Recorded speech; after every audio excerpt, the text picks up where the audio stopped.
The galaxy exploded into chaos as word spread that the primal humans had done what the greatest minds of 1,000 worlds could not. An emergency Galactic Council meeting convened as grim-faced alien ambassadors filed into the shimmering crystal chamber. The cryptic ancient alien beacon from the long-lost world of Tychor 9 transmitted an indecipherable signal. Terror gripped the galaxy. Venerated scientists and mighty AIs faltered before the strange signal's secrets. The signal's source and meaning eluded the brightest minds and most advanced quantum computers. Precious hours ticked by as 1,000 civilizations held their breath, fearing an extinction-level event. Panic would soon sweep the galaxy if answers weren't found, and fast. The pressure weighed heavy on the Galactic Council to solve this before it was too late. Dr. Ethan Reynolds hunched over his desk, scribbling equations on paper like a madman. His office was a chaotic mess of star charts, textbooks, and empty coffee cups.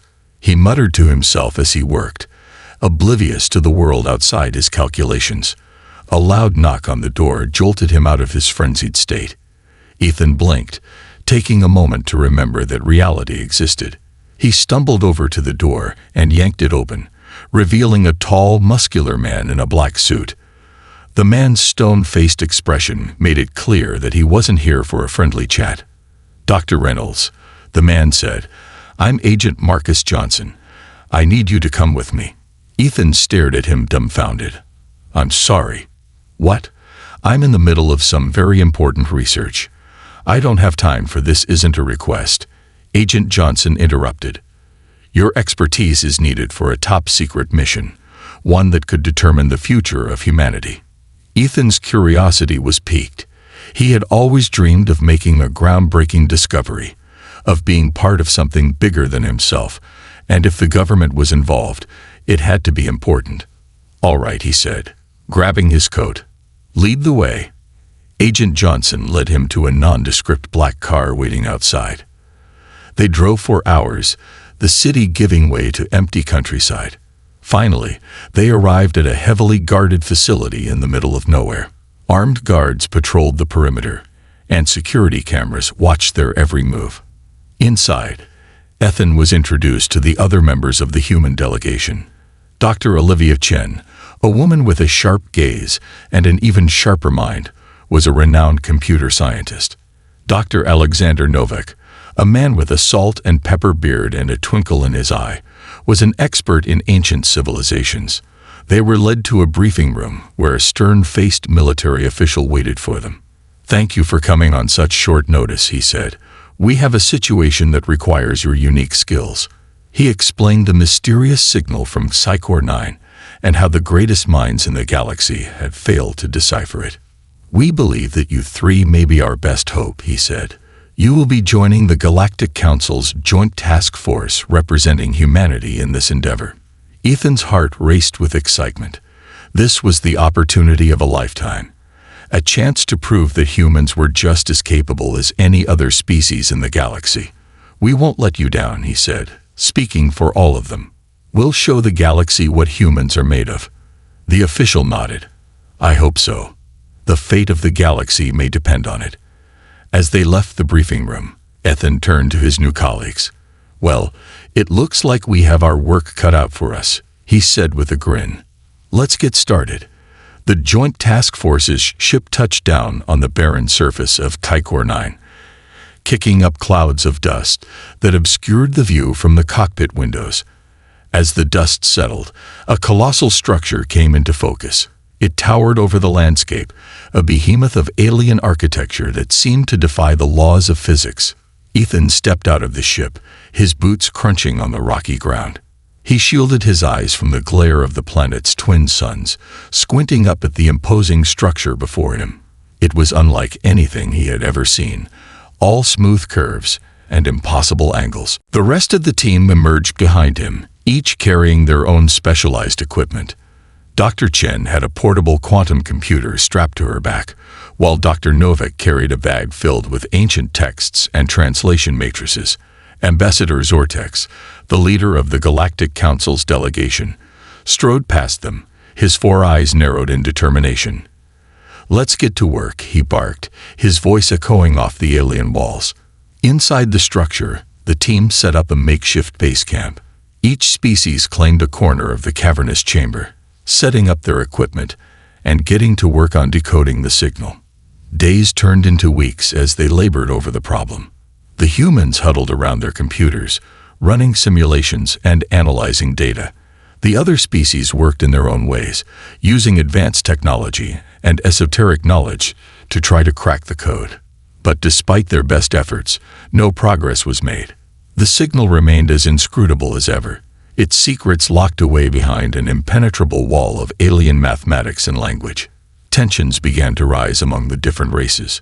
The Zogans blamed the Xanthari for hogging the best equipment, while the Xanthari accused the Krinians of withholding vital information. Even the usually stoic ambassador Zortex was starting to show signs of strain, his tentacles twitching with agitation. One evening, as the team gathered for a tense meal, Ambassador Zortex slammed his appendage down on the table. "This is getting us nowhere," he snarled, his eyes flashing with anger. "We have been here for weeks, and we are no closer to decoding the signal than when we arrived." He turned his gaze on the humans, who sat huddled together at the far end of the table. "And you," he said, pointing an accusing tentacle at them, "you are the least advanced civilization here. What have you contributed to this endeavor?" Ethan bristled at the accusation, but kept his voice calm. "We have been working just as hard as everyone else," he said. "We may not have the same level of technology, but we bring a unique perspective to the problem." Ambassador Zortex scoffed. "Unique perspective? What good is that when we are facing a threat to the entire galaxy? I say we remove the humans from the task force and let the real scientists get back to work." Ethan felt his blood boil at the insult, but he refused to rise to the bait. He knew that getting angry would only prove the ambassador right. Instead, he excused himself from the table and returned to his workstation, determined to prove the alien wrong. Late that night, as the rest of the team slept, Ethan pored over the alien language patterns once again. He had always had a knack for languages, and he was convinced that the key to decoding the signal lay in understanding the nuances of the alien tongue. As he studied the symbols and glyphs, something clicked in his mind. He saw a pattern emerge, a logic to the madness that had eluded them all. With trembling hands, he inputted his findings into the computer, holding his breath as he waited for the results.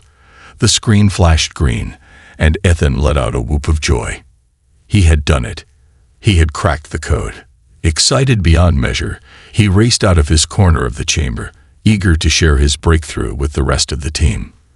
But as he approached the other scientists, he was met with skeptical looks and dismissive snorts. "What is this nonsense?" One of the Zargan scientists sneered, barely glancing at Ethan's data. "You expect us to believe that a human could solve a problem that has stumped the greatest minds in the galaxy?" The other aliens muttered in agreement, their eyes filled with disdain and disbelief. Ethan tried to explain his findings, but his words fell on deaf ears. They refused to even consider the possibility that he might be right. Ethan felt his excitement drain away, replaced by a sinking feeling of despair. He had thought that cracking the code would be the end of their troubles, but now he realized that it was only the beginning. He would have to fight tooth and nail to get the others to take him seriously, to convince them that his solution was the real deal. But he refused to give up. He knew that the fate of the galaxy was at stake, and he would not rest until he had made the others see the truth. Even if it meant going against the entire task force, he would find a way to make them listen. With a determined set to his jaw, Ethan returned to his workstation, ready to face whatever challenges lay ahead. He had come this far, and he would not be deterred by the doubts and dismissals of others. He would prove himself no matter what it took.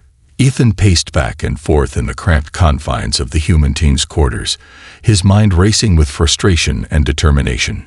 He couldn't stand by and watch as the alien scientists dismissed his breakthrough without even giving it a chance. He knew in his gut that his decoding method was the key to unlocking the secrets of the beacon, and he was not about to let their narrow-mindedness stand in the way of saving the galaxy. He turned to Olivia and Alexander, who were watching him with a mix of concern and curiosity. "I can't take this anymore," he said, his voice low and urgent. "We have to do something. We can't let them shut us out like this." Olivia nodded, her eyes flashing with determination. "I agree, but what can we do? They won't even listen to us." Ethan's gaze fell on the alien structure, visible through the small window of their quarters. "We'll have to take matters into our own hands," he said. "We'll sneak into the structure tonight and test my theory ourselves." Alexander raised an eyebrow. "Are you sure that's a good idea? What if we get caught?" Ethan shook his head. "We don't have a choice. If we don't act now, we may never get another chance. The fate of the galaxy is at stake." Olivia and Alexander exchanged a glance, then nodded in agreement. "We're with you," Olivia said, "as let's do this." As night fell over the barren landscape of Tychor 9, the three humans crept out of their quarters and made their way towards the alien structure. They moved silently, their footsteps muffled by the soft sand beneath their feet. The twin moons cast an eerie glow over the scene, casting long shadows that seemed to reach out and grab at them as they passed. They reached the base of the structure, and Ethan pulled out a small device from his pocket. He had been working on it in secret, a hacking tool that would allow them to bypass the structure's security systems and gain access to the beacon's control panel. He attached it to the smooth metallic surface of the structure and held his breath as it whirred to life. For a moment, nothing happened. Then, with a soft click, a hidden door slid open, revealing a dimly lit passageway that led into the heart of the structure. Ethan grinned at his teammates, feeling a rush of adrenaline as they stepped inside. They made their way through the twisting corridors, following the schematics that Ethan had downloaded onto his handheld device. The air was stale and musty, and the walls were covered in strange alien hieroglyphs that seemed to pulse with an otherworldly energy. Finally, they reached the central chamber where the beacon itself was housed. It was a massive, pulsing orb of energy, suspended in the center of the room by an invisible force field. Ethan's heart raced as he approached the control panel, his fingers trembling slightly as he input the decoding sequence he had discovered. For a moment, nothing happened. Then, with a sudden burst of light, the beacon pulsed, and a holographic message sprang to life before them.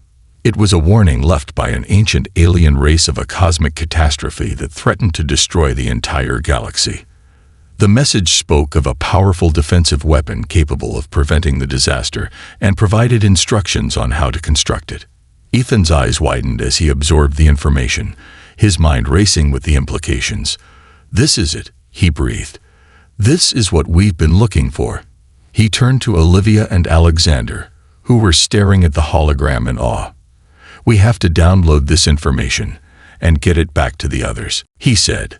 "They need to see this." But as he reached for his device to begin the download, the chamber was suddenly flooded with light.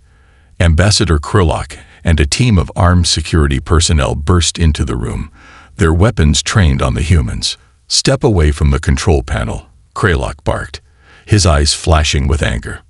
"You are under arrest for unauthorized access to restricted technology." Ethan's heart sank as he realized the gravity of their situation. They were caught red-handed, and there was no way to talk their way out of it. He glanced at Olivia and Alexander, who looked just as frightened as he felt. "Ambassador Krylak," he said, trying to keep his voice steady, "please, you have to listen to us. We've uncovered vital information that could save the galaxy. We need to share it with the others." But Krylak was not in a listening mood. "Silence," he snapped. "You have violated the trust of the Galactic Council and will face the consequences of your actions. Surrender now, or we will use force." Ethan's mind raced as he tried to think of a way out of the situation. He knew that if they surrendered now, they would never get the chance to share their discovery with the others. But if they resisted, they risked a violent confrontation that could jeopardize the entire mission. He looked at Olivia and Alexander, who were watching him with a mix of fear and determination. They had come this far together, and he knew that they would stand with him, no matter what happened next. Taking a deep breath, Ethan stepped forward, his hands raised in a gesture of surrender. "We'll come quietly," he said, his voice filled with a quiet resolve. "But I beg you, Ambassador Krulok, to hear us out. The fate of the galaxy may depend on it." Dathan stood tall, his eyes locked with Ambassador Krulok's, unwavering in his resolve. "Ambassador, with all due respect, we can't surrender now, not when we're so close to saving the galaxy." Olivia stepped forward, her voice steady. "The Galactic Council's bureaucracy and infighting have held us back for too long. We need to act now before it's too late." Alexander nodded in agreement. "Every moment we waste arguing is a moment we could be using to prevent this catastrophe. Please just let us show you what we've discovered." Greylock's eyes narrowed, his grip tightening on his weapon. "You have no right to make demands. You're nothing but primitive upstarts, meddling in affairs far beyond your understanding." "That's enough, Krulok." Ambassador Zortex's booming voice echoed through the chamber as he strode forward, his towering form casting a shadow over the assembled group. "I have seen what the humans are capable of.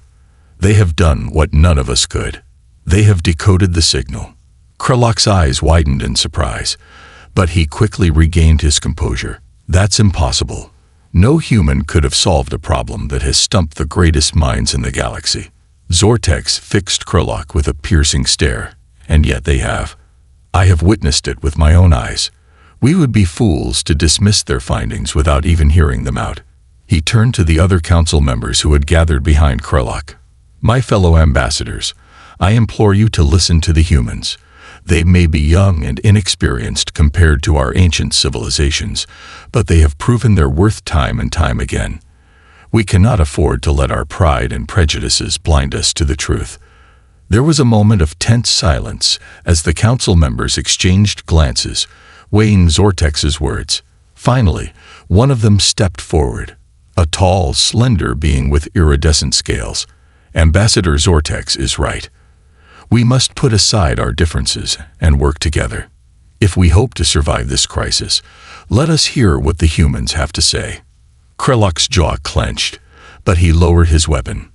"Very well. But if this is some kind of trick, it's not," Ethan said firmly. "We would never risk the fate of the galaxy for our own gain. All we want is to help." With that, he turned back to the control panel and activated the holographic message once more.